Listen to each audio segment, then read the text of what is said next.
आज class 10th का विज्ञान में लेक्चर 4 करेंगे। इसमें पढ़ेंगे आज रासायनिक समीकरण को संतुलित करने के चरण। पिछले क्लास में किए थे, सूत्र बनाना सीखे थे। आज की क्लास में ये करेंगे रासायनिक समीकरण को संतुलित करने के चरण। तो इसका चरण है, पहले ये है रासायनिक समीकरण के लिए। इसका पहला स्टेप है रासायनिक समीकरण में लिखे सभी सूत्रों के चारों ओर बक्से बनाते हैं। जैसे यह रासायनिक समीकरण है H2 + Cl2 एरो HCl। तो ये है रासायनिक समीकरण और इसमें बोला है सभी सूत्र के चारों ओर बक्से बनाते हैं। तो ये बक्से लगा दिए। फिर इसमें डिब्बा क्यू लगा। तो इसका आंसर ये है, हम किसी अणु के मूल सूत्र में परिवर्तन नहीं कर सकते हैं। यहाँ डिब्बा के अंदर कोई परिवर्तन नहीं होगा। फिर एक बार रिपीट कर रहे हैं, इसमें बोला है हम किसी अणु के मूल सूत्र में परिवर्तन नहीं कर सकते। जैसे ये किसी अणु के मूल सूत्र है, इसमें परिवर्तन नहीं कर सकते हैं और यहाँ डिब्बा के अंदर कोई परिवर्तन नहीं होगा। तो ये है इसका आंसर। इसका दूसरा स्टेप है असंतुलित परमाणुओं की संख्या को सूची बनाएंगे। असंतुलित मतलब हुआ जो संतुलित नहीं है, उसका परमाणु, उसका संख्या सूची बनाएंगे। तो असंतुलित पहले ये है जो रासायनिक समीकरण है, सो पहले लिखे H2 + Cl2 एरो HCl। तो परमाणु की संख्या इसमें 2 है, केवल एक हाइड्रोजन और केवल एक क्लोरीन है। तो परमाणु में आ जाएगा H और दूसरा हो जाएगा क्लोरीन। और अभिकारक की संख्या, इसमें अभिकारक की संख्या हो जाएगा, ये अभिकारक होता है और ये उत्पाद होता है। तो इसमें H की संख्या है 2 और क्लोरीन की भी संख्या 2 है। तो ये असंतुलित है, तो इसको संतुलित हमको करना है। और उत्पाद की संख्या 1 है और उत्पाद की संख्या में हाइड्रोजन 1 है और क्लोरीन भी 1 है, तो इसको संतुलित करना होगा। अब तीसरा स्टेप देख रहे हैं। अब तीसरा स्टेप है सबसे अधिक संख्या में मौजूद परमाणुओं को सबसे पहले संतुलित करते हैं। तो ये रासायनिक समीकरण है, तो इसमें संख्या सूची बनाया है H के परमाणु प्रारंभ में। इसमें बोला है सबसे अधिक संख्या में मौजूद। तो इसमें कौन है सबसे अधिक संख्या में मौजूद? हाइड्रोजन भी 2 है और यहाँ क्लोरीन भी 2 है, पर क्लोरीन से ज़्यादा ये है। तो ये हो जाएगा, पहले हाइड्रोजन को संतुलित करेंगे। तो हाइड्रोजन के परमाणु के प्रारंभ में और अभिकारक में H2 को संतुलित करेंगे, उत्पाद में HCl। तो ये एक HCl में है, तो इसमें संतुलित करेंगे तो इसमें 2 हो जाएगा अभिकारक में और उत्पाद में इसमें 2 लगाएंगे तो ये हो जाएगा HCl, ये 2 बार हो जाएगा। तो ये संतुलित हो गया। तो हो जाएगा H2 + Cl2 एरो 2HCl। तो इधर भी 2 हाइड्रोजन हो गया और इधर भी 2 हाइड्रोजन हो गया और क्लोरीन इधर भी 2 बार हो गया और इधर भी 2 बार हो गया। तो ये सब हुआ, ये प्रयास एवं चूक विधि, इसका मतलब हिट एंड ट्रायल विधि ये है। अब है दूसरा एग्जाम्पल है Fe + H2O arrow Fe3O4 + H2। तो ये है रासायनिक समीकरण। तो स्टेप 1 में हम क्या कर देते हैं, सबसे पहले डिब्बा बनाएंगे। तो ये चारों तरफ डिब्बा लगाया है। स्टेप 2 में बनाएंगे, संख्या सूची बनाएंगे। तो संख्या सूची में इसमें 3 तत्व है, परमाणु की संख्या, एक है Fe और दूसरा ऑक्सीजन और तीसरा हाइड्रोजन है। तो पहले अभिकारक में देखेंगे, अभिकारक में परमाणु की संख्या 1 है Fe में और ऑक्सीजन में है 1 और हाइड्रोजन में 2 है। और उत्पाद में Fe की संख्या 3 है, ऑक्सीजन के 4 है और हाइड्रोजन के 2 है। तो इसको भी हमको 4 बनाना होगा और इसको भी Fe को भी 4 बनाना होगा। आगे उसका स्टेप 3 है।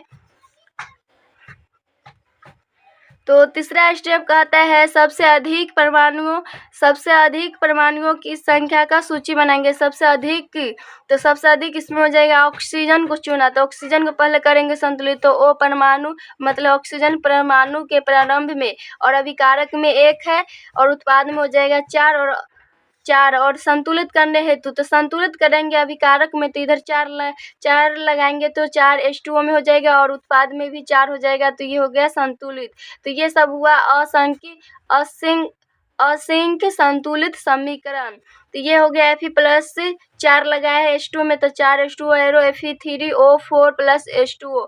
अभी भी ये संतुलित नहीं हुआ, केवल H2O में किए। अब Fe को करेंगे। तो Fe को चुना, तो इसमें स्टेप 4 में हो जाएगा Fe की परमाणु के प्रारंभ में। तो ये हो जाएगा अभिकारक में 1 Fe है और उत्पाद में 3 Fe3O4 है। तो संतुलित करने हेतु तो 3 लगाएंगे तो 3 Fe हो जाएगा और इसमें उत्पाद में हो जाएगा 3 Fe3O4।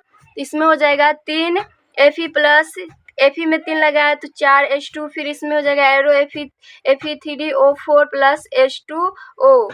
तो अभी भी ये संतुलित नहीं हुआ है क्योंकि इधर Fe है 3 बार और इधर भी है 3 Fe, और हाइड्रोजन इधर है 4 दूना 8 बार और इधर हाइड्रोजन 2 बार, तो इसको संतुलित करना होगा। ऑक्सीजन 4 बार है, इधर भी ऑक्सीजन 4 बार है, तो इसमें अब केवल हाइड्रोजन को संतुलित करना है। तो ये हुआ असंख्यिक संतुलित समीकरण। अब 5वां स्टेप है हाइड्रोजन को चुना। तो H के परमाणु प्रारंभ में और अभिकारक में 4 गुने 2 हो जाएगा 8, 4 दूना 8 H2O में हो जाएगा, और संतुलित करने हेतु 8 लगाएंगे तो ये हो जाएगा अभिकारक में, और उत्पाद में 2H2O। तो ये तो 4 बार हाइड्रोजन है, पर हमको 8 बार हाइड्रोजन करना है क्योंकि अभिकारक में 8 बार हाइड्रोजन है, तो 4 लगाएंगे तो 4 दूना 8 बार हाइड्रोजन हो जाएगा। तो ये संतुलित हो गया। अब इसको देखिए 3 बार Fe इधर भी है 3 दा Fe, और हाइड्रोजन 4 दूना 8, इधर भी 4 बार हाइड्रोजन 8 है और इधर भी 4 बार हाइड्रोजन 8 है, और ऑक्सीजन इधर 4 बार है और ऑक्सीजन इधर 4 बार है। तो ये अभिकारक की संख्या और परमाणु की संख्या बराबर होती है, संतुलित समीकरण है। अब ये है संतुलित समीकरण। अब है डायरेक्ट वो बुक के हिसाब से था स्टेप, उस बुक में स्टेप ये दिया हुआ है, इस तरह संतुलित करना है, पर हम लोग डायरेक्ट करेंगे। इसमें Fe प्लस H2 है, रो Fe3O4 प्लस H2 है, तो जैसे इसमें Fe इधर 1 बार है और इधर Fe 3 बार है, तो इधर हम 3 लगा देंगे। इसमें अपना से संख्या सोचना होगा, से कितना लगाएंगे सभी कारक की संख्या और उत्पाद की संख्या बराबर हो जाए, तो 3 इधर लगाएंगे, 3 दार Fe हो जाएगा और Fe3 ये तो है। फिर इधर है हाइड्रोजन 2 बार और इधर हाइड्रोजन 2 बार है, पर ऑक्सीजन 4 बार है, इधर हाइड्रोजन 1 के बार है, तो 4 लगाएंगे तो 4 बार ऑक्सीजन हो जाएगा और इधर 4 दूना 8 बार हाइड्रोजन हो जाएगा। तो इधर तो हाइड्रोजन में 2 कम रहा है, तो ये हो जाएगा 4 दूना 4 लगाएंगे तो 4 दूना 8 बार हाइड्रोजन हो जाएगा। अब ये कुछ रफ में ये है, पहला ये है क्वेश्चन में ये है Fe3O4 कैसे बना, जैसे ये बना है तो ये कैसे बना है। तो अगर इसको डायरेक्ट देखना चाहिएगा तो इसको लिख सकते हैं Fe2 प्लस O3 प्लस, इसमें FeO जोड़ देंगे तो ये बन जाएगा Fe3O4, पर इसमें हम ये किए हैं Fe2O4, तो O4 इस ऑक्सीजन 2 इलेक्ट्रॉन लेता है और Fe जो आयरन होता है वो 3 इलेक्ट्रॉन देता है, तो ये हो जाएगा। इसमें Fe हो जाएगा 6 बार, 3 बार इलेक्ट्रॉन प्लस Fe 3 बार इलेक्ट्रॉन, तो 6 बार इलेक्ट्रॉन हो जाएगा। तो इसमें 2 बार ऑक्सीजन हो जाएगा, 2 बार ये इलेक्ट्रॉन से ऑक्सीजन हो जाएगा, फिर इसमें 2 बार इलेक्ट्रॉन से फिर ऑक्सीजन, 2 2 4 6 बार हो जाएगा ऑक्सीजन। अभी ये कुछ क्वेश्चन है बुक का, जो कि है क्वेश्चन नंबर ये 3 है। निम्नलिखित अभिक्रियाओं के लिए उनकी अवस्था के संकेतों के साथ संतुलित रासायनिक समीकरण लिखिए। तो पहला क्वेश्चन है, जल में बेरियम क्लोराइड तथा सोडियम सल्फेट के विलयन अभिक्रिया करके सोडियम क्लोराइड का विलयन तथा अघुलनशील विलियम सल्फेट का अपक्षेप बनता है, तो इसका रिएक्शन लिखेंगे। तो है इसमें इसका आंसर हो जाएगा BaCl2 एक्वस प्लस Na2SO4। ये एक्वस से एक्वस का मतलब हुआ जल में घुलनशील एरो, ये बन जाएगा NaCl aqueous plus BaSO4 solid. तो ये संतुलित नहीं है, इसमें 2 लगाएंगे तो ये सब संतुलित हो जाएगा। अब है इसमें Na तो ये सोडियम सल्फेट का सूत्र है, जो कि होता है NaSO4। तो ये सल्फेट आयन है, तो इसके पास 2 इलेक्ट्रॉन होता है SO के 4 के साथ, और सोडियम के पास होता है 2 इलेक्ट्रॉन। तो ये बन जाएगा, इसका सूत्र ये बन जाएगा Na2SO4। फिर या इसका और एग्जाम्पल हो सकता है Mg के साथ बनाएंगे सल्फेट के साथ, तो MgSO4 बन जाएगा। फिर कैल्शियम को सल्फेट के साथ बनाएंगे तो CaSO4 बन जाएगा। अब दूसरा है इसका, सोडियम हाइड्रोक्साइड का विलयन जल में हाइड्रोक्लोरिक अम्ल के विलयन जल में से अभिक्रिया करके सोडियम क्लोराइड का विलयन तथा जल बनाता है।